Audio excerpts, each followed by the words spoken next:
tonight. And coming up, the special report I mentioned. This is on something called Great Replacement Theory. It's white nationalist junk science, but it is coming here to America, which is why we have a fact check. That's next, plus an update on the Biden agenda. Stay with us. This moment we're living through. But it is definitely not about black lives. And remember that when they come for you, and at this rate they will. The Democratic Party is trying to replace the current electorate, the voters now casting ballots, with new people, more obedient voters from the third world. But they become hysterical because that's what's happening, actually. They will come for you and replace you. This is an elaborate conspiracy theory that is gaining traction right now on the American right. It's a white supremacist claim, and it is that non-white immigrants will replace the electorate, the presumably more white electorate. Now, this matters because it's racist and dangerous and influential, with proponents trying to hide and launder and dress up a hateful dogma in a kind of pseudo-intellectual policy framework, peddling warnings about the replacement of white people as some kind of policy discourse on immigration or cultural heritage. Our special report right now explores this history and exposes this fraud with an eye on an ugly, terrible history that we all know about. You even learned about it in grade school. And it is proven, history has taught us, it is not effective to ignore or minimize these kind of ideologies and this kind of hatred, this kind of racism and this kind of anti-Semitism when it crops up, as it repeatedly does in many societies with any level of diversity, be it religious or racial. And it's especially tough when economic times get hard and community harmony frays. Now, this replacement theory that I'm going to tell you about right now fixates specifically on immigration. It starts with a claim to an allegedly neutral position, the claim that, well, most countries set limits on immigration, and that can include some type of standards for who is admitted to the country. Okay, true enough. Then it pivots into white supremacist racism, arguing that countries like France or the U.S. are inherently white, so immigration limits must patrol against any racial minorities or foreigners to stop them from, quote, replacing the allegedly current white residents. Replace the current electorate with new people, more obedient voters from the third world. You will not replace us! You will not replace us! This is a purposeful resettlement. White replacement theory? No. This is a voting rights question. It's going to be millions of illegal immigrants into the United States. They're coming to a neighborhood near you. We are being invaded. They're coming to our backyard. It's your country. You own it. You pay for it. You were born here. It belongs to you.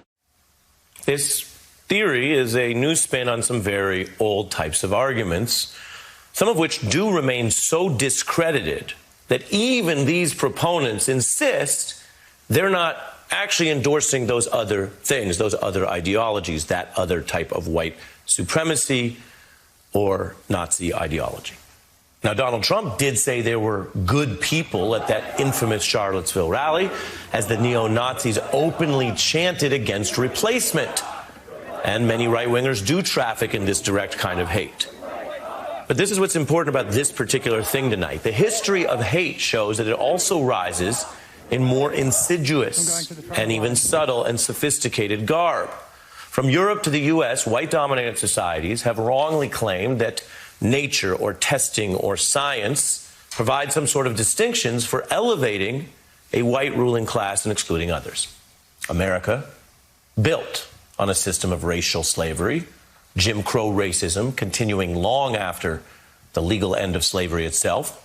For immigration, the U.S. limited immigrants from a wide range of countries. Congress barred people from Asia in the Chinese Exclusion Act in the 1880s. It sought other ways to limit Irish, Catholic, and Jewish migrants. And when people did try to challenge that blatant discrimination, the courts upheld the rules. An Indian man, Bhagat Singh Tin, tried to find one loophole by asserting under law that he could be counted as maybe Caucasian because he was from North India. But the Supreme Court left no doubt, ruling against him, stating, quote, the physical characteristics of the Hindus render them readily distinguishable from those seen as white. So that legal ground was clear for Congress to go further. In 1924, there was a bipartisan consensus for an immigration crackdown. Here's a New York Times headline about it. A new immigration bill passed overwhelmingly, 62-6. And you see there, ban on Asiatics made operative. That was 1924. Just 1 year later, The Great Gatsby came out, a book mocking rich white elites. And by the way, it shows the villain talking up the kind of white supremacy that also... If we don't watch out, the white race will be utterly submerged. No, that's so. It's up to us who are the dominant race to watch out, and these other races will have control of things. So it's certainly not a question of if it can happen here. It's whether it will happen here again fully. It was only within the last 70 years that U.S. immigration rules ended those direct limits I showed you under law on people from Asia. It's only in that time span that the U.S. dismantled legal quotas and other limits amidst explicit pressure from civil rights protests in the 1960s. Having a president who even publicly embraces a diverse immigration approach is a relatively new feature in American life. In 1998, then President Clinton, a lawyer who knew the history I just briefly showed of America's immigration laws, saw what was coming. And he tried to urge America to face these changing demographics head on, to welcome them.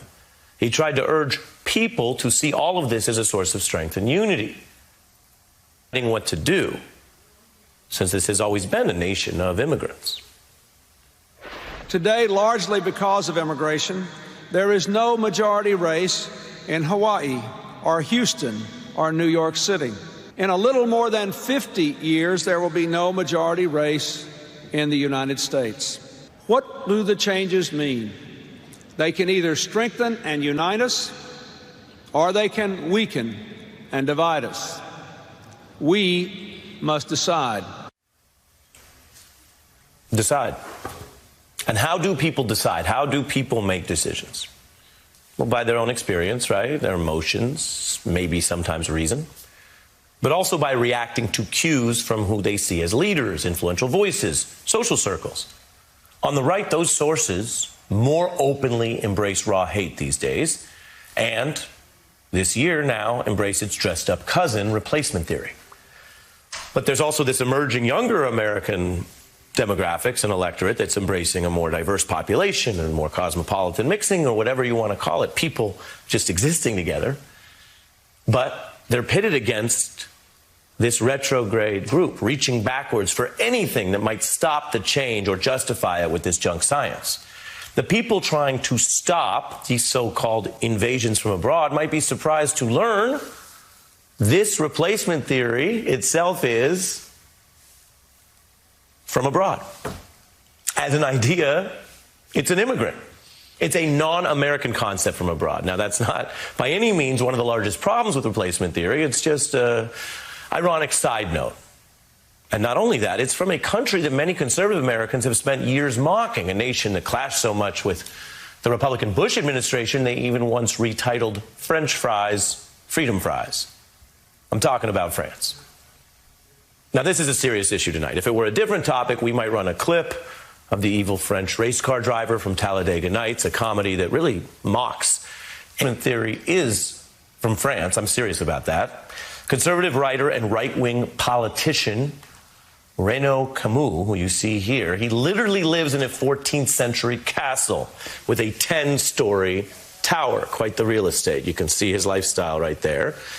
And he drew on much of the ugly history I just explored with you to, in his view, warn white people in France or other white majority countries of what he sees as a, quote, great replacement of their original population with newer arrivals, mostly from Africa, those immigrants that he is afraid of.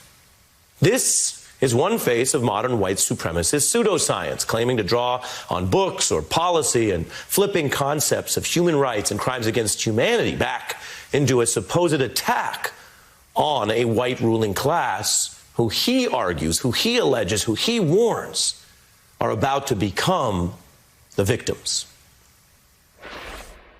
The change of people and enough civilization. Great replacement is the darkest thing which can happen.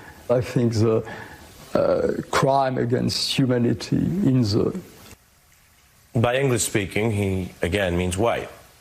Camus, under the First Amendment, has the right to share his words across the United States. Issue's not censorship. But many are drawing on his words to do crime, hate crimes, violence, murder. Now, we're deep into this special report with all the history. We have not spent much time on the history of the Nazis and the Holocaust in Europe. And very few topics are clarified with comparisons to Nazis. But neo-Nazis compare themselves to Nazis. They are the modern Nazis. They say so. They are the ones quoting Camus in their marches. That 2017 right-wing rally in Charlottesville was the moment in America that many people first heard a direct reference to this replacement theory. Jews will not replace us! Jews will not replace us! You also had people that were very fine people on both sides. You will not replace us! You will not replace us! You will not replace us! Those neo-Nazis take this replacement hatred literally, as do some recent white supremacist mass murderers like the gunman who killed over 50 people in a New Zealand mosque in those attacks, or the El Paso shooter who killed over 20 people in a Walmart. Some of the worst documented hate crimes in modern history. Those murderers invoked this conspiracy theory by name. The El Paso shooter wrote a diatribe claiming to defend the U.S. from cultural and ethnic replacement, and stated that this theory made him target Latinos because the Hispanic community was not their target before, quote, I read The Great Replacement. Camus says that he condemns that violence. He also said after the New Zealand mass murder that he still welcomes how his ideas are spreading, noting he does not object to people seeing the what he calls ethnic substitution that's in progress in his country. No, he says, to the contrary.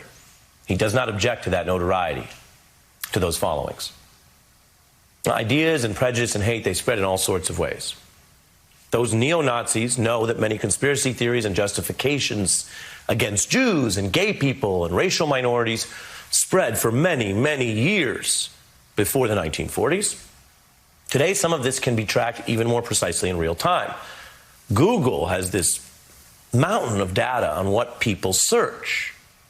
And people are noticing this right now this year more than before. We can show it to you. Google has the data that shows you see the interest in replacement theory pretty stagnant in over a decade period there.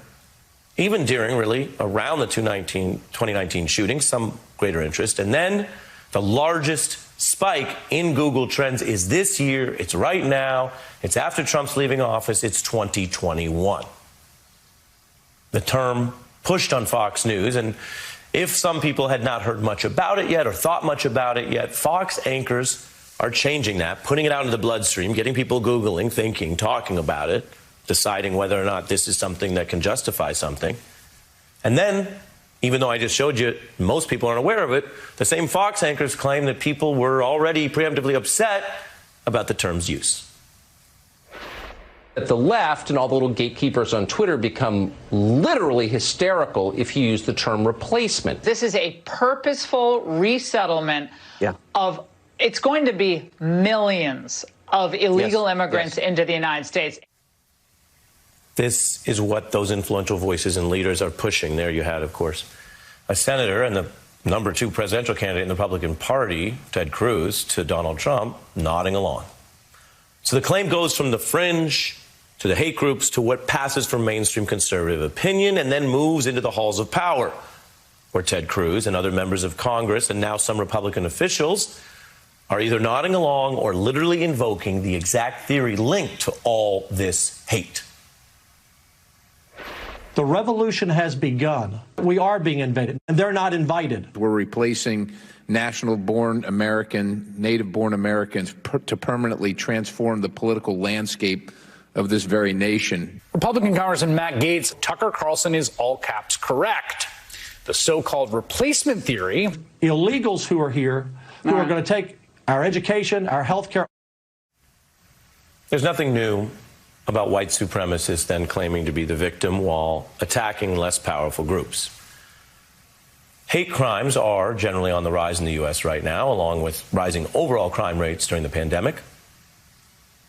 We also have the division of an insurrection we just lived through and a movement bent on justifying all of this.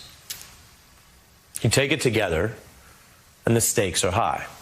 The challenges are not new. America and many societies have beaten these ideologies before. There are evil, irredeemable people in this world, as there were in past generations, as there may be in future generations. But if you look at history, as we have here a little bit together tonight, massive movements that change countries and start wars do not need a majority to act only on racism and evil. They actually tend to do something very different. They tend to build on that core, perhaps, but then offer junk science and other theories and other claims to say that certain groups are inferior, to scapegoat, to use an old word, to say that this or that policy is actually a good thing to protect and improve something good, the society. And they do that so other people, some might be in on it, some might be ignorant, other people come along and start to think, well, maybe this is all okay. And that's how you really get more people on board. The ideas and premises matter. If they didn't, then even the neo-Nazis would not really bother quoting these faraway authors in castles, would they? It is very literally a war of ideas and ethics. And for those of us who believe in civilization and equality, and there are many of us, it is always better to pay attention, to think, to face it down, and wage and win this war of ideas first, to forestall any alternative.